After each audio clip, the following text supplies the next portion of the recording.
तो educational Vande Mataram channel में आप सभी का स्वागत है। आज हम अविश्वास प्रस्ताव के बारे में चर्चा करेंगे। अविश्वास प्रस्ताव चर्चा में इस समय क्यों है? अविश्वास प्रस्ताव क्या होता है? अविश्वास प्रस्ताव और विश्वास प्रस्ताव में क्या अंतर होता है? अविश्वास प्रस्ताव लाने की प्रक्रिया क्या होती है? आदि सभी बातों पर जिक्र करेंगे। चलिए वीडियो को शुरू करते हैं। क्या होता है अविश्वास प्रस्ताव, देखते हैं इसको।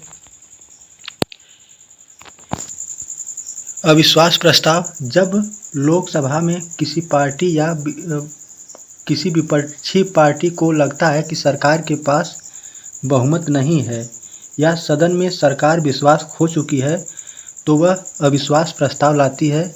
इसे नो कॉन्फिडेंस मोशन भी कहते हैं। अनुच्छेद 75(3) के अनुसार केंद्रीय मंत्रिपरिषद लोकसभा के प्रति जवाबदेह है। The council of ministers shall be collectively responsibility to the house of the people.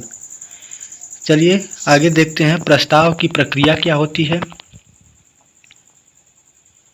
अविश्वास प्रस्ताव की प्रक्रिया को देख लेते हैं।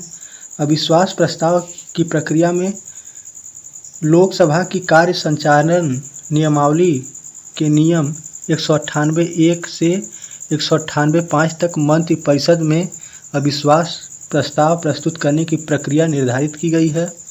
विपक्षी दल को लोकसभा स्पीकर को इसकी लिखित सूचना देनी होती है।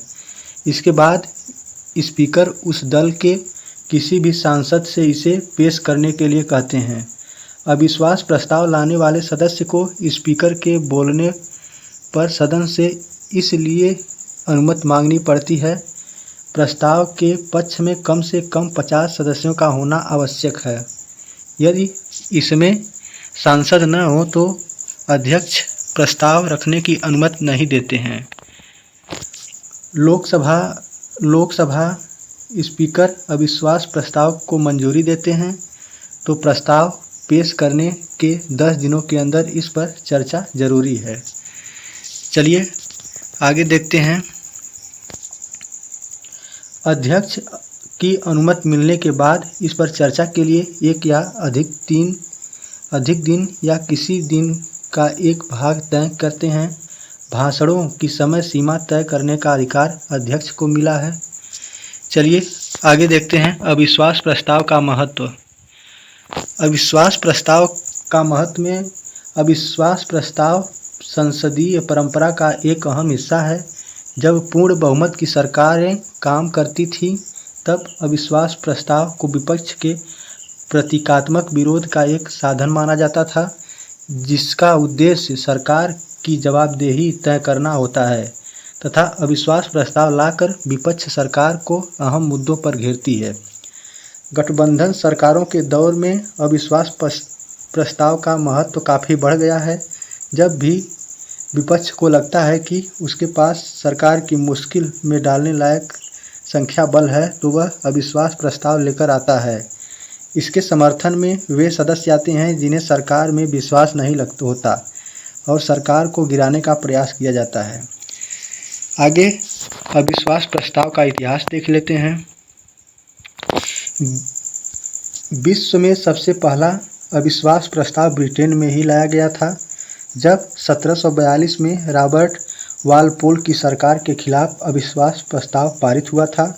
संसद में 26 से ज़्यादा बार अविश्वास प्रस्ताव रखे जा चुके हैं और सबसे ज़्यादा का 15 अविश्वास प्रस्ताव इंदिरा गांधी की कांग्रेस सरकार के खिलाफ आए हैं।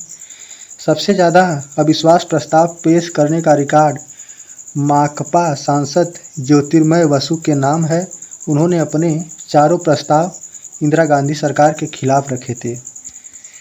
आगे लाल बहादुर शास्त्री और नरसिम्हा राव की सरकारों ने 3 बार अविश्वास प्रस्ताव का सामना किया। भारतीय संसद के इतिहास में पहली बार अगस्त 1963 में जेबी कृपलानी ने अविश्वास प्रस्ताव रखा था।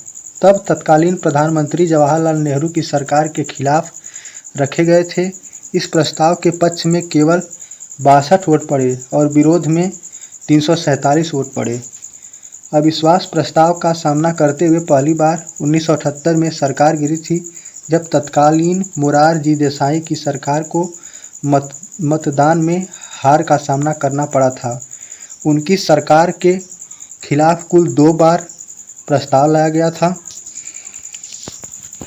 1979 में अविश्वास प्रस्ताव 1979 में अविश्वास प्रस्ताव बहुमत नहीं जुटा पाने के कारण तत्कालीन प्रधानमंत्री चौधरी चरण सिंह ने इस्तीफा दे दिया था। इसके बाद 1989 में बीपी सिंह की राष्ट्रीय मोर्चा सरकार को अविश्वास प्रस्ताव पारित होने के बाद इस्तीफा देना पड़ा था। 1993 में कांग्रेस की नरसिम्हा राव की सरकार बहुत कम अंतर से अविश्वास प्रस्ताव को पार कर पाई थी। 1997 में एचडी देवगौड़ा की संयुक्त मोर्चा सरकार को अविश्वास प्रस्ताव में पराजय के बाद इस्तीफा देना पड़ा था। इसके बाद 1998 में संयुक्त मोर्चे की आई के गुजराल की सरकार को भी अविश्वास प्रस्ताव हारने के बाद इस्तीफा देना पड़ा था। अटल बिहारी वाजपेयी ने 2 बार विश्वास मत प्राप्त करने की कोशिश की और दोनों बार असफल रहे।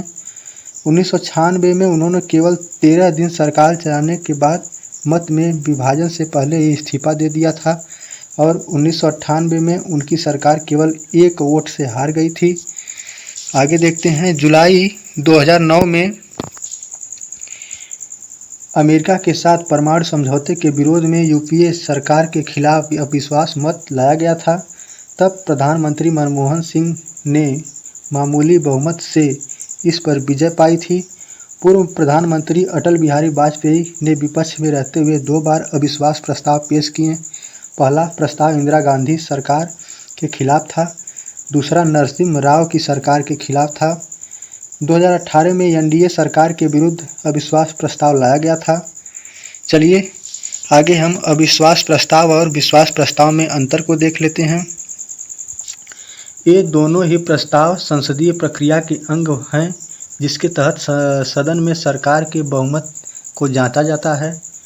सदन में अविश्वास प्रस्ताव हमेशा विपक्षी दलों द्वारा लाया जाता है, जबकि विश्वास प्रस्ताव अपने बहुमत दिखाने के लिए हमेशा सत्ताधारी दल लेकर आता है।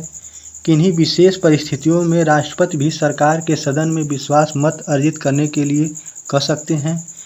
एक बार अविश्वास प्रस्ताव लाने के 6 महीने बाद ही दोबारा अविश्वास प्रस्ताव विपक्ष द्वारा लाया जा सकता है।